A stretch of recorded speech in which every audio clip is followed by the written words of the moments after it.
Some partners retire. Some are forgotten. And a rare few spend years waiting for a knock that changes everything. The rain arrived early over the Fraser Valley that evening, drifting across the farmland in silver sheets and turning the gravel roads into ribbons of dark mud. Beyond rows of cedar trees and weathered fences, a small farmhouse sat alone beneath a sky the color of worn steel. It was quiet there. The kind of quiet that settled deep into the bones. The kind that came after years of routine. Years of nothing changing. Near the back porch, beneath the shelter of a wooden awning, an old German shepherd lay curled on a faded blanket. His name was Coda. 12 years old now. His muzzle had turned almost completely silver, and the sharp athletic frame that once chased suspects through city streets had softened with age. One ear carried a small notch from a long-forgotten training accident. His amber eyes, though clouded around the edges, still held traces of the dog he used to be. Most mornings were the same. A slow walk around the property. A few minutes beside the pond. Then a long nap while the wind moved through the trees. Nobody called him a police dog anymore. Nobody asked him to work. Nobody expected anything from him except to grow old peacefully. And Coda had learned to accept that. The farm belonged to Margaret Sullivan, a retired school librarian who had adopted him 8 years earlier when the police service determined he was too old for duty. She had given him warmth, routine, and a quiet place to rest. In return, Coda followed her everywhere, never more than a few meters behind. On that rainy evening, Margaret sat inside by the window with a book resting unopened in her lap. She watched the rain slide down the glass and glanced toward the porch. Coda was sleeping. Or at least he appeared to be. Because even in sleep, his ears still listened. Some habits never disappear. A gust of wind rattled the branches. Somewhere in the distance, a vehicle moved along the road. Coda's eyes opened. Slowly. Instantly alert. Not frightened. Not excited. Simply aware. The sound was faint at first. Tires rolling over wet gravel. An engine approaching through the rain. Margaret looked up as headlights emerged between the trees. That was unusual. Visitors rarely came after dark. Especially during a storm. The vehicle turned into the long driveway and advanced toward the farmhouse. Rain shimmered through the beams of light. Coda rose carefully to his feet. His joints were stiff. Age had made sure of that. Yet something about the sound seemed to pull at a place deep inside him. The vehicle stopped. The engine went silent. For several seconds, nobody moved. The rain filled the silence. Then the driver's door opened. A man stepped out holding an umbrella against the weather. Tall.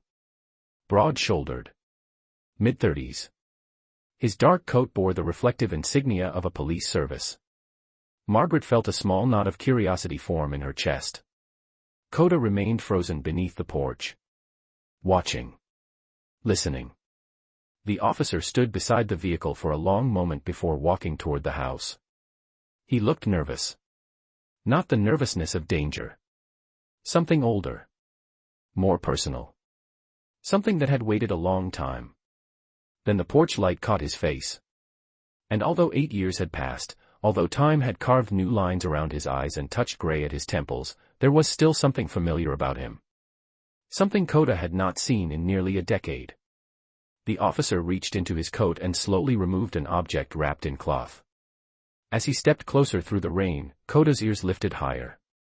His breathing changed. And for the first time in years, the old shepherd stared at a stranger as if he might already know exactly who had come back for him. Coda did not move. Rain tapped softly against the porch roof while the officer stood at the edge of the steps, holding the cloth-wrapped object in both hands. Margaret opened the front door, warm yellow light spilling across the wet boards. "Can I help you?" she asked gently. The man removed his cap, water glistening on the dark fabric. For a moment he seemed unsure of what to say. Then his eyes drifted past her toward the old German shepherd standing in the shadows. Something softened in his expression. "My name is Nathan McAllister," he said quietly. "I used to work with him." The words seemed to hang in the cool evening air. Margaret glanced back toward Coda. The shepherd remained still, watching. Nathan took a slow breath. I know it has been a long time. Margaret stepped aside and invited him onto the covered porch. The rain continued falling beyond the roofline, turning the surrounding fields into a blur of silver and black. Nathan approached carefully, as though he were walking toward a memory rather than a dog. Coda's gaze never left him. 8 years was a long time. Long enough for faces to change. Long enough for scents to fade. Long enough for old partnerships to become stories people barely remembered. Yet something inside Coda had awakened the moment the cruiser entered the driveway. Nathan knelt slowly and placed the wrapped object on the wooden boards between them. His movements were deliberate. Respectful. Not the actions of a stranger. Margaret noticed it immediately. Coda noticed it too. The old shepherd lowered his head slightly. Nathan's hands trembled as he unfolded the cloth. Inside rested a weathered leather collar. The leather was cracked from age. The metal buckle carried small scratches gathered through years of service. A faded identification plate reflected the porch light. Coda stared at it. His ears shifted forward.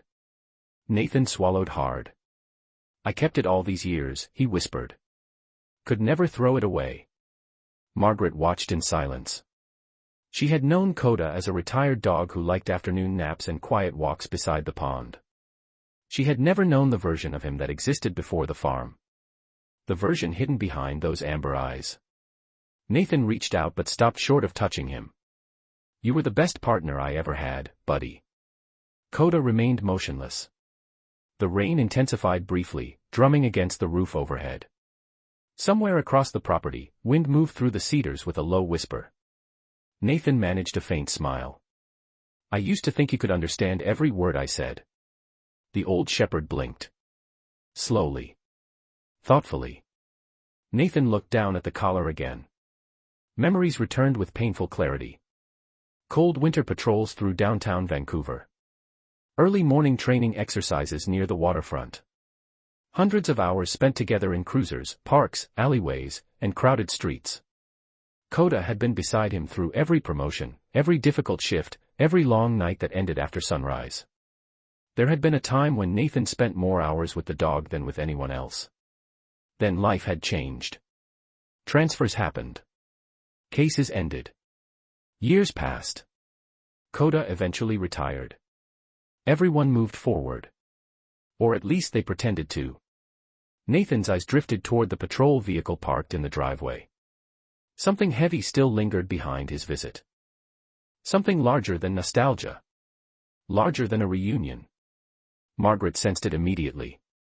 You did not drive all the way out here just to say hello, did you? She asked softly.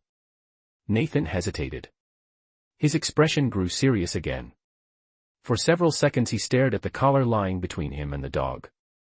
Then he reached into his coat pocket and removed a small photograph. The edges were worn. Water stains marked one corner. He looked at it before speaking. No, he admitted quietly.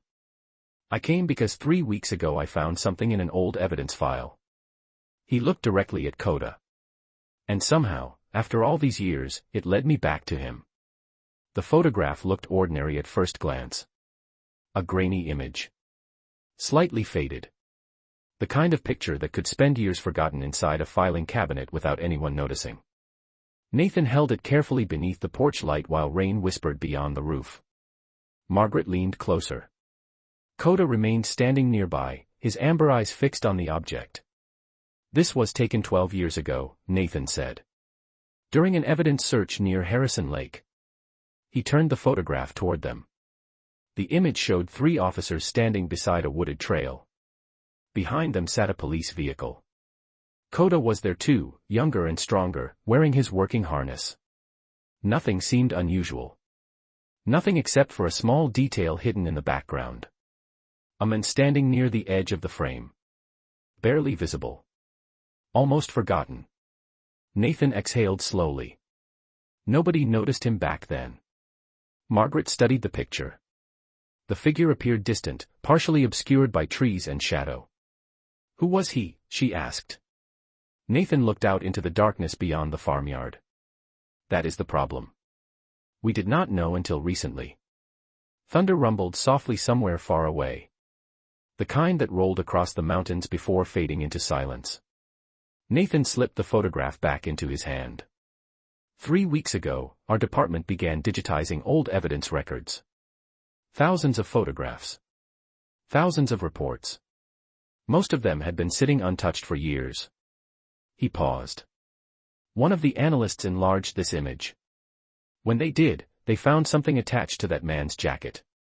Margaret waited. Nathan looked down at Coda. A patch. The old shepherd blinked. Nathan continued. Not a police patch. Not a company logo. It belonged to a local volunteer search and rescue organization that shut down and disbanded more than a decade ago. The wind pushed rain against the porch screens. For a moment, only the weather spoke. Then Nathan reached into his coat again and removed a second photograph. This one was newer. Clearer. Enlarged from the original image. Margaret immediately saw the difference. The distant figure was now visible. Not perfectly. But enough. Enough to raise questions. Nathan pointed toward the patch on the jacket. The problem is that this man was never listed anywhere in the official reports. Not as a witness. Not as a volunteer. Not even as a bystander. Margaret frowned. So why does it matter now? Nathan hesitated. His jaw tightened slightly. Because the photograph came from an investigation that was never solved. The porch seemed quieter after that. Even the rain felt distant. Nathan stared at the enlarged image. Constable Daniel Mercer disappeared 12 years ago. The name lingered in the air. He left for work one autumn morning and never came home. Nathan's voice softened. No signs of foul play. No confirmed sightings. No answers. Margaret could see the weight behind his eyes now. This was not simply a cold case. It was something personal. You knew him, she asked. Nathan nodded. He was my training officer when I first joined the service. The confession seemed to cost him something. He looked away toward the darkness. He taught me how to do the job. How to stay calm when things got difficult. How to trust my partner. His gaze returned to Coda. That partner was him. Coda remained silent. Yet something subtle had changed. His ears stood slightly higher. His posture seemed more alert than before. Nathan noticed it immediately. So did Margaret. When Daniel disappeared, Nathan continued, every lead eventually dried up. Every search ended the same way. He glanced toward the old shepherd. Except one. The rain softened. The farm fell still. Nathan lowered himself into a chair. On the final search day, Coda reacted to something deep in the forest. He tried to pull his handler toward a ridge nearly 2 kilometers from the main search area. But severe weather moved in. The operation ended. Nobody ever went back. His eyes settled on Coda again. Until I found that photograph, and then, the men inside it. For the first time since Nathan arrived, the old German shepherd took a slow step forward. Then another. His nose lifted toward the image. In Nathan's hand. And suddenly, something deep within those aging eyes seemed to remember. For a long moment, nobody spoke. The old shepherd stood beside Nathan's chair, his nose hovering near the photograph as rain continued its steady rhythm across the roof. Margaret could see something changing in him. Not physically. Something deeper. Something hidden beneath years of quiet routines and peaceful afternoons by the pond. Nathan carefully lowered the image onto the table. Coda leaned forward and sniffed it once. Then again. His tail remained still, but his ears stayed fixed forward. Focused. Intent. Almost young. Nathan felt a knot tighten in his chest. He had not seen that look in years. It was the same expression Coda wore before a search. Before a breakthrough. Before finding something nobody else could. You remember, do you not? Nathan whispered. The dog remained silent. Yet his gaze never left the photograph. Outside, the rain finally began to ease. The heavy clouds drifting above the valley loosened their grip, leaving only a soft mist hanging over the fields. Nathan sat back slowly. His mind traveled 12 years into the past. He remembered the final search operation as clearly as if it had happened yesterday. Hundreds of volunteer hours. Search teams crossing dense forest trails. Helicopters scanning ridges and riverbanks. Officers refusing to give up even when hope began slipping away. Through all of it, Coda had worked tirelessly beside Daniel Mercer. Then came that final afternoon. The weather changed suddenly. Fog rolled down from the mountains. Visibility dropped. Teams were ordered back before conditions became unsafe. Most people accepted it as an unfortunate ending. But Nathan remembered one detail that had never stopped bothering him. Coda had not wanted to leave. The dog had repeatedly pulled toward a remote ridge northwest of the search zone. Nearly 2 kilometers from where most teams were operating. Daniel's supervisor at the time noted it in the report. Then the weather closed in. The operation ended. Life moved forward. Or at least everyone tried to move forward. Nathan rubbed his forehead. I requested the original records after finding the photograph, he said quietly. Margaret listened carefully. What did you find? Nathan looked toward the darkness beyond the porch windows. Almost nothing. He gave a small, frustrated laugh. That is what makes this so strange. He explained that many files had been archived long ago. Witness statements remained incomplete.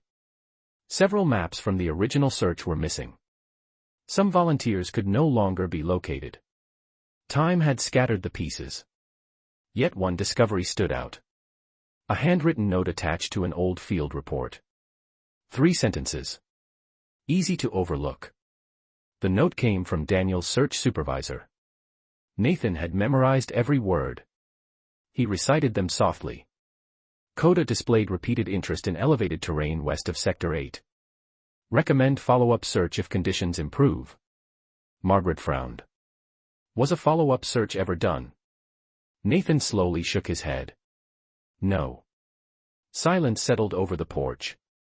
Even the wind seemed to pause. Coda lifted his head and looked toward the farm gate where the patrol vehicle remained parked beneath the misty night sky. Nathan followed his gaze. I drove out here because I needed to know one thing. Margaret waited. Nathan looked at the old shepherd. Whether he remembered something we all missed. Coda took several careful steps across the porch. Age showed in his movements. His joints were slower now. His stride less certain. Yet there was purpose behind every step. He stopped beside the front door and looked directly at Nathan. Not through him. At him. The same way he used to during briefings before a deployment. Nathan felt a chill move through him. Not fear. Recognition. For the first time since arriving at the farm, he no longer felt like he was visiting a retired dog. He felt like he was standing beside his partner again. And somewhere beyond the dark fields, beyond the cedar forests and mountain ridges hidden beneath the clouds, a question that had remained unanswered for 12 years seemed to be waiting for both of them. Nathan leaned forward, his voice dropping to a harsh whisper as he shared the secret that had rewritten everything he knew about that day. 2 days ago, I tracked down the man in that photograph. His name is Arthur Vance, and 12 years ago, he was the last remaining member of that search and rescue team right before it folded. He was there, Margaret. He saw what happened to Daniel. Margaret gasped, her hand flying to her mouth as the quiet of the farmhouse suddenly felt charged with a sudden, tragic weight. Nathan explained that on that autumn morning, Vance had discovered 2 amateur hikers stranded on a steep ledge within Sector 8 after a minor rock slide. With his organization disbanded and his official radio gear decommissioned, Vance had no way to call for wide-scale backup, so he drove frantically to the nearest ranger outpost, where he ran into Daniel Mercer. Recognizing a life-or-death emergency, Daniel didn't wait for a secondary dispatch team. He and Vance drove straight to the ridge, taking Coda along, but when they reached the drop-off, the terrain was too slick and steep from the downpour, so Daniel ordered Coda to stay secured safely inside the vehicle. They climbed down together to rig a rope system, Nathan said, his hands tightening on his knees. Daniel was leaning over a deep hollow beneath a massive cedar root, trying to pull the first hiker up, but he felt his strength failing against the sheer weight and mud, so he shouted for Vance to reach down and help him pull. Vance hesitated, paralyzed by fear because the edge was incredibly steep and the ground was giving way. As Vance stood there frozen, the downpour intensified, and a massive second landslide triggered directly above them. It happened in a split second, burying Daniel and both of the hikers completely under the mud and the massive collapsing root system. The room fell completely silent except for the rhythmic drumming of the rain against the windowpane. Nathan swallowed hard, looking down at the worn collar between them. Only Vance survived, untouched by the slide but completely shattered. He looked down at the heavy mud flow and realized they were gone, and he couldn't do anything to save them. Consumed by an overwhelming, suffocating panic and the crushing guilt that his delay had cost 3 lives, he completely lost his mind. In his desperate cowardice, he ran back to Daniel's police car, started the engine, and drove Coda more than 3 kilometers away from the scene to a safe clearing so the dog wouldn't be trapped. He left the car there, packed his bags, and fled the province that very night, keeping that dark secret buried for over a decade. Arthur Vance lived with that heavy silence for 12 long years, but when I showed him the digital enhancement of his old jacket emblem, his defenses collapsed entirely, Nathan whispered, his thumb brushing the edge of the second photograph.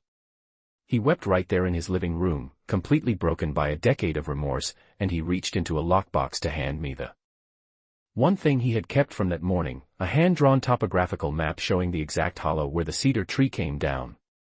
That is why I knew to bring Daniel's old outdoor jacket out to the farm today, because Arthur's map narrows down the sector, but nature has reshaped that wilderness over 12 years, and I need Coda's scent memory to pinpoint the exact spot among the shifting boulders. Coda did not sleep much that night. Long after Nathan had accepted Margaret's offer to stay in the small guest room, the old shepherd remained near the front window overlooking the driveway. The storm had passed, leaving the valley wrapped in silver mist beneath a pale moon. Everything appeared peaceful. Yet something restless moved behind Coda's aging eyes. Shortly before dawn, Margaret woke to the sound of slow footsteps crossing the hallway. She found Coda standing beside the front door. Waiting. Not pacing. Not anxious. Waiting. As though he already knew where the day would lead. By 6 o'clock, the eastern sky carried the faint blue glow of morning. Dew clung to the grass. The cedar tree stood motionless in the cool air. Nathan stepped onto the porch holding a travel mug of coffee and stopped when he saw Coda already watching him. For several seconds neither moved. Then Nathan smiled softly. You used to do that before every search. The shepherd's ears twitched. Nathan set down his mug and walked to the patrol vehicle. When he returned, he carried a sealed evidence bag. Inside was a folded piece of fabric. Carefully, he sat on the porch steps and opened it. Margaret joined him, curious. The fabric was an old outdoor jacket. Weathered.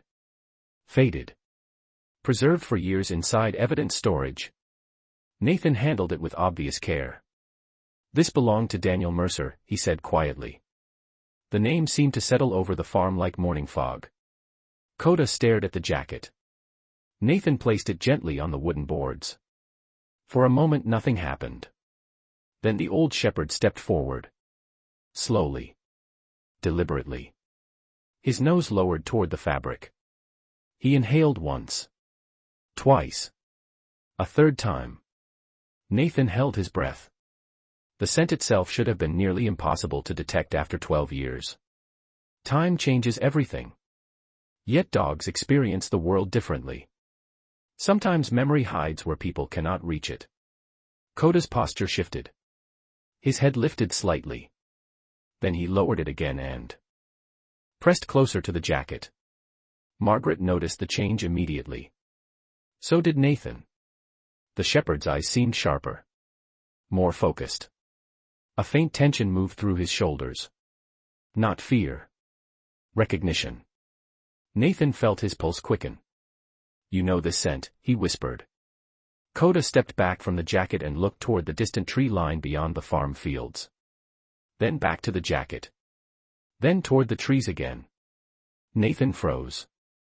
Years of K9 work had taught him to recognize subtle signals. This was not random behavior. This was communication. Margaret glanced between them. What is he doing? Nathan never looked away from the dog. The same thing he used to do when he wanted us to follow. The morning suddenly felt different.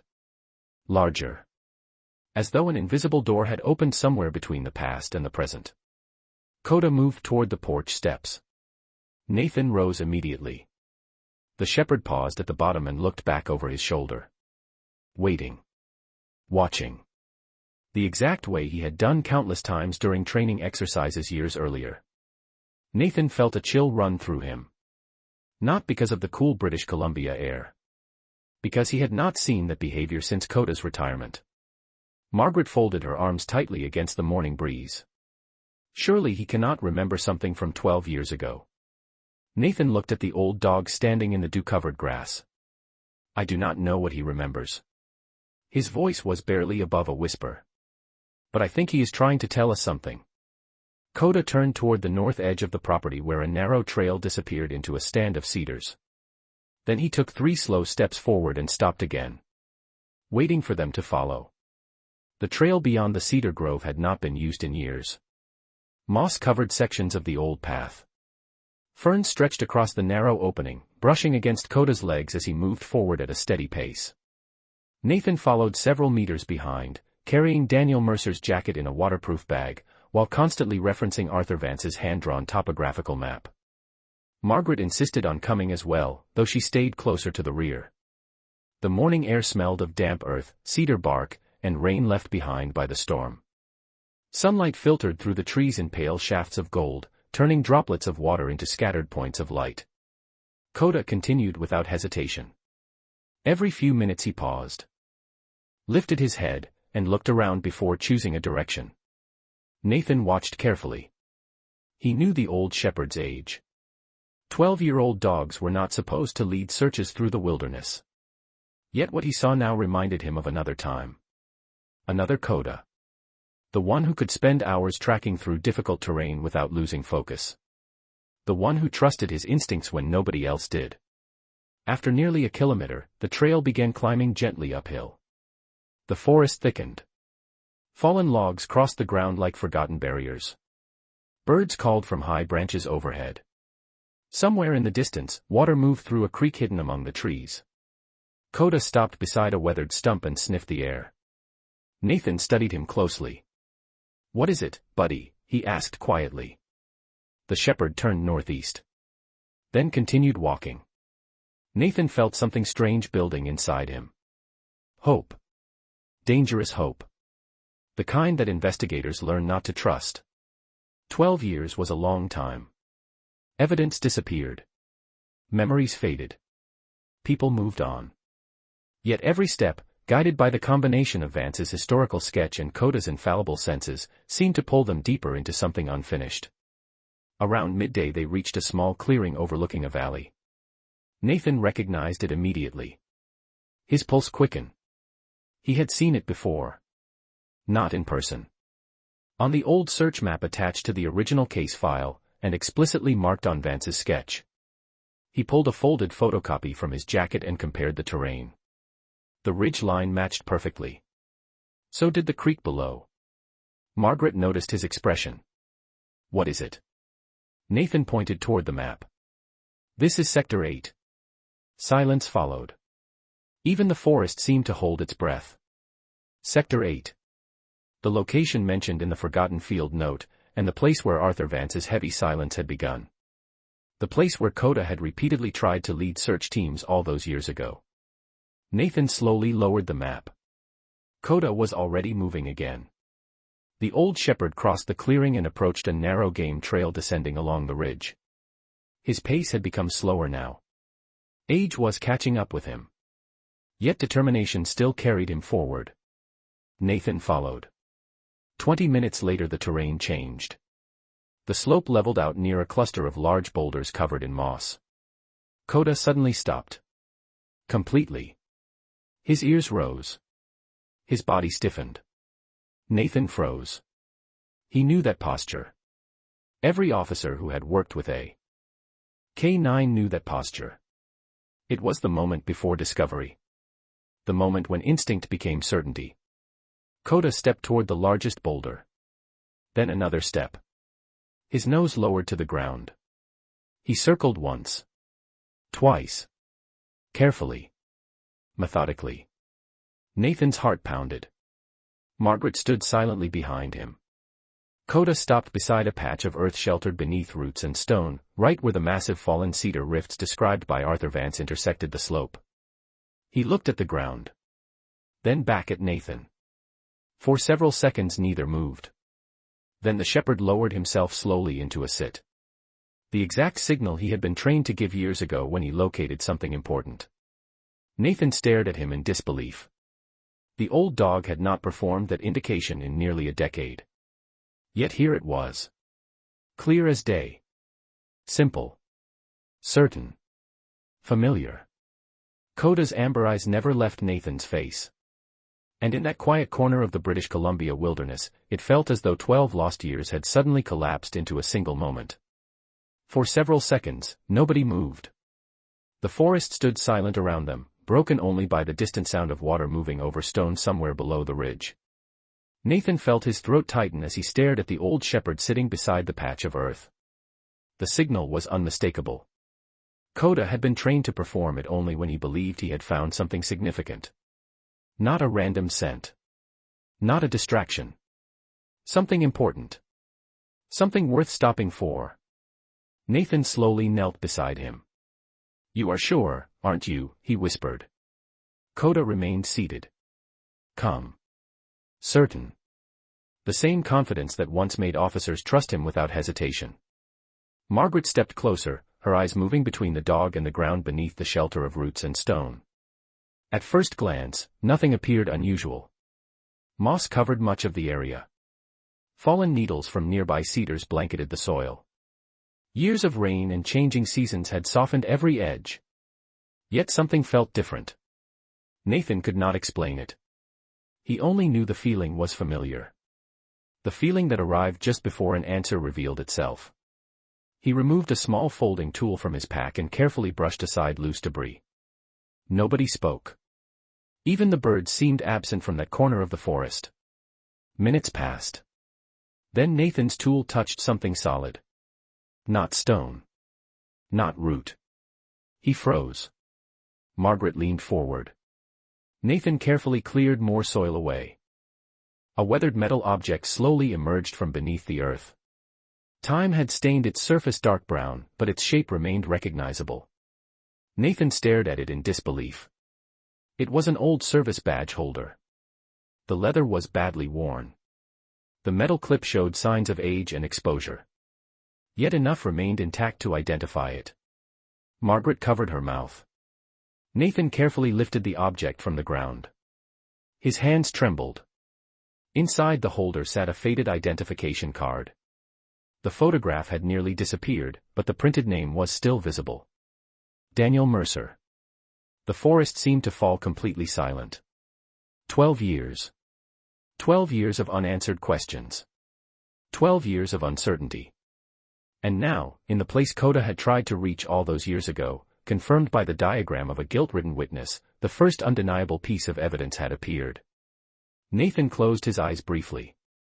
Emotion pressed against his chest. Not triumph. Not relief. Something deeper. He looked at Coda. The old shepherd had not moved. His amber eyes remained fixed on Nathan's face. "You found it," Nathan said softly. "You really found it." A gentle breeze moved through the cedars overhead. Sunlight filtered between the branches, painting shifting patterns across the forest floor. Margaret wiped at her eyes. "What happens now?" Nathan carefully placed the holder into an evidence bag. He looked around the ridge, studying the terrain with fresh eyes. For the first time, he noticed details that matched the old reports and Vance's handwritten confession. The slope below. The narrow trail hidden behind the boulders. The difficult approach search teams may have overlooked during bad weather years earlier. Nathan stood slowly. "Now we contact the department," his voice remained quiet, respectful. "A professional team will examine everything properly." He glanced toward Coda again. But because of him, they finally know where to look. Coda slowly rose to his feet. The effort seemed heavier now. The long walk had clearly exhausted him. Yet there was peace in his expression. A quiet stillness. As though a burden carried for years had finally been set down. Nathan felt a sudden realization settle over him. Perhaps the old shepherd had never forgotten this place. Perhaps somewhere deep inside his remarkable memory, he had carried one unfinished search through every season, every year, every silent day of retirement. And now, standing beneath the cedars with sunlight breaking through the clouds above, Nathan understood that this journey had never really been about solving a case.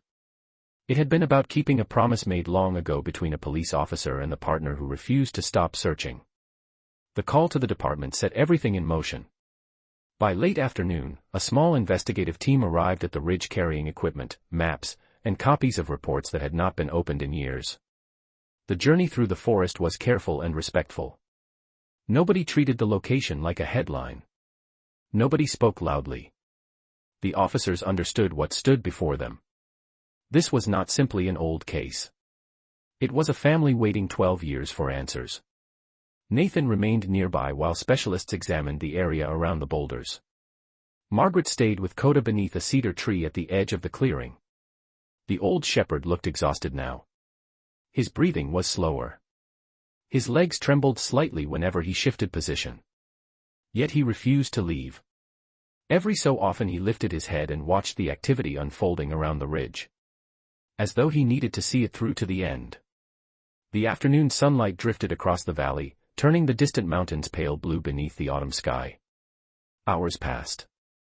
Investigators carefully documented the scene and compared new findings with archived records. One discovery led to another. Old assumptions began to unravel. Paths that once appeared disconnected suddenly formed a clearer picture. By evening, the lead investigator approached Nathan with quiet eyes and a gentle expression. No dramatic announcement followed. No celebration. Just a simple nod. The kind professionals give when certainty finally replaces doubt. Nathan understood immediately. The search that had remained unfinished for more than a decade was finally reaching its conclusion. He closed his eyes for a moment.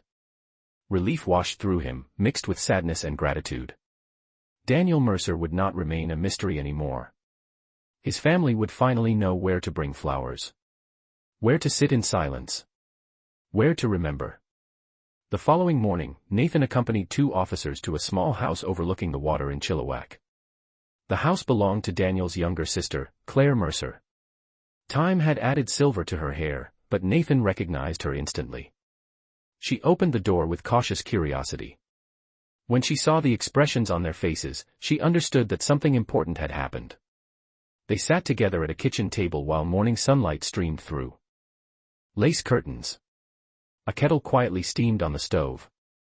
Claire listened without interruption as Nathan explained what had been discovered, including the final breakthrough involving Arthur Vance's map. At first she simply stared at the table. Then tears filled her eyes. Not the tears of fresh grief. Those had come years ago. These were different. The tears of someone who had carried uncertainty for so long that answers felt impossible. We always hoped, she whispered. Even when everyone told us to stop hoping. Nathan nodded. He understood. Hope rarely follows rules.